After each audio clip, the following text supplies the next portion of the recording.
Қайырлы күн баршаңызға, каналыма қош келдіңіздер. Бүгін сіздермен өте дәмді әрі жұмсақ болып шығатын булочкалар дайындайтын боламыз. Каналыма тіркеліп, видеоға лайк басып қойыңыз. Ал ендеше бастайық. Сүтті алдымен газге жылытып аламыз. Содан кейін керекті ыдысымызға құйып, оның үстінен ерітілген сары май, 2 жұмыртқа, қант, тұз салып, жақсылап араластырамыз. Астындағы описание бөліміне барлық керекті заттардың, ингредиенттердің мөлшерін жазып кететін боламын. Осы қант мен тұз әбден ерігенше жақсылап венчикпен араластырып, одан кейін үстінен ашытқы мен разрыхтелді қосатын боламыз.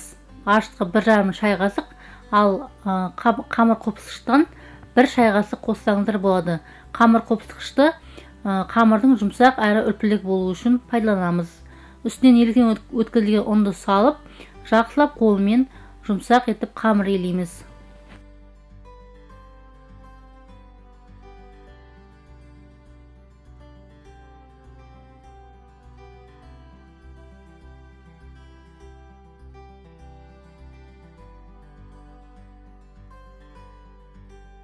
Жұмсақ қамыр елеп болған соң, пищевой пленканың бетін жауып, үстіне орамалмен жауып, жылы жерге 1-1,5 сағатқа ашығанға көтерілгенге қойып қоямыз.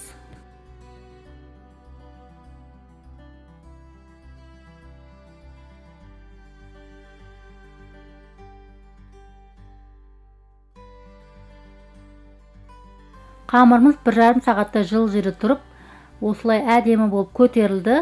Енді осы қамырды алып, қамырмен жұмыс жасаймыз. Қамыр қолыма жабыспас үшін кішкене пиалаға сұйық май құйып алдым. Сол сұйық майға қолымызды батырып отырып, қамырды кішкентай бөліктерге бөлеміз.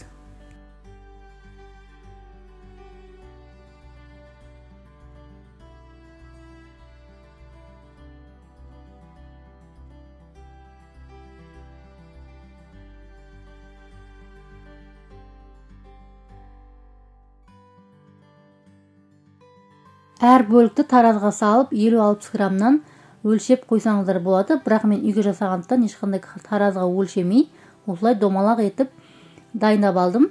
Осы дайындап алған қамырымды бетін тағы да кішкене жауып, 15 минутқа көтерілуге қоямыз. 15 минут өткен соң кішкене алып, шетінен біртіндеп отырып, формаға келтіріп жасаймыз. Мен қазір сіздерге 3-4 түрлі булочканың формасын көрсетемін. Осындай варенка қолданамын. Кез келген варенка жарайды. Варенканы ортасына шетіне салып, ең оңай түрін бірінші жасап көрейік. Осылай кескішпен кесіп, варенка салған жеріміз ашылып кетпес үшін қаттырақ нығыздап жабамыз. Қолмен немесе оқтаумен, кішілеу оқтаумен жайсаңыздар болады. Ол өз қалауларыңыз.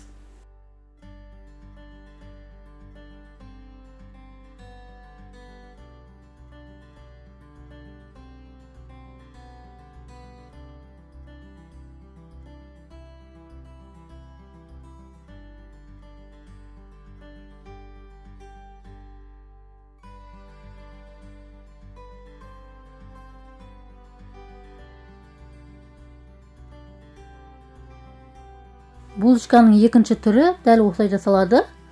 Кескішпен барлығын кесіп алып, үстіне осылай орап шығамыз. Бұл да піскенде әдемі көрінеді. Қарама-қарсы бағытқа орап, осылай орай саласыздар. Булочканың үшінші түрі осылай қамыр жайып алып, сгущенканы осылай жабамыз. Бантик түрінде қазір ораймыз. Осылай екі шетін жауып алып, ортасын қазір кесіп, бантик түрінде ораймыз.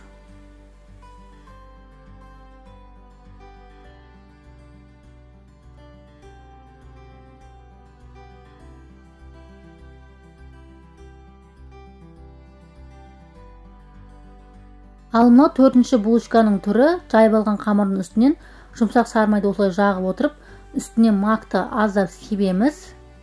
Қамырды орап, осылай кершін жағын бір-біріне қаратып, ортасын пышақпен кесеміз. Сөйтіп ашқанда жүрекше тәріздес булочка пайда болады.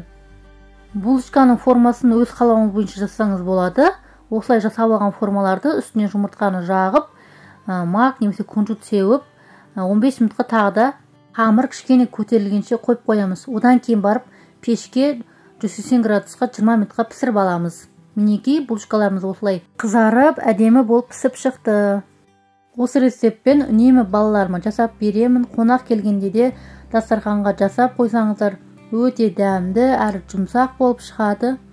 Сіздер де жасап көріңіздер. Осы рецептпен жасап көрсеңіздер, сіздердің де булочкаларыңыз әдемі жұмсақ болып шығады.